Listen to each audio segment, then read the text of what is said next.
As a neuroscientist, what fascinates me are the parallels between the developing brain and the aging brain. So just as you're born with all your brain cells, but the connections grow as your brain grows, so sadly with dementia, and I should stress this is not a natural consequence of aging, but happens increasingly as people are older and among a large proportion of people. So those same connections atrophy, so they are dismantled. If you like, therefore, this personalization of the brain through these very special connections that in turn are the result of your individual experiences, if they become dismantled, then you regress back to being like a small child again. So you're born into this booming, buzzing confusion, and you evaluate the world in terms of sensations, and then they coalesce together finally to be your mother's face. Yeah?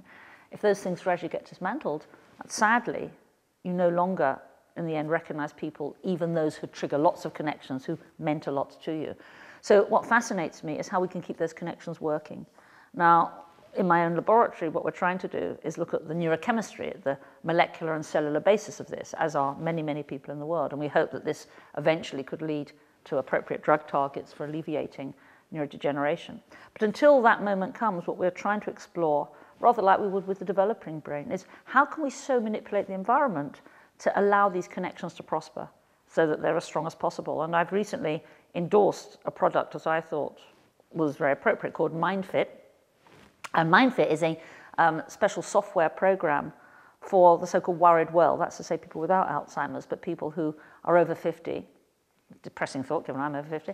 But people who are over 50 who feel that they are losing their edge, who are not quite remembering as they were once, and so on. So this program is for them. And the reason I endorsed it, unlike other competing programs, is that this one has been properly trialed against ordinary computer games. So what impressed me was there were two groups of 50 people, all of them the same age. Half of them played Tetris and other standard computer games. The others did this program 3 times a week for 20 minutes, and everyone improved, but the people doing MindFit significantly improved above the ordinary computer group. So that's the kind of work that I think we can start to look at and start to encourage. 20 minutes, I mean, you do that exercising 3 times a week, 20 minutes. So it's not a big deal. It's like cleaning your teeth. It's part of body maintenance. It's not going to change your life. But if it can enhance your memory, your attention span, your cognitive skills, then surely you owe it to yourself to do those things, like you owe it to your body to stay fit. In a way, if you think about it, your brain is like your body, and you use it or you lose it. And just as you have to exercise, and if you don't, then your muscles atrophy, so it is with your brain connections. And part of the problem I fear in current society is in our Western society, older people living alone, not in communities.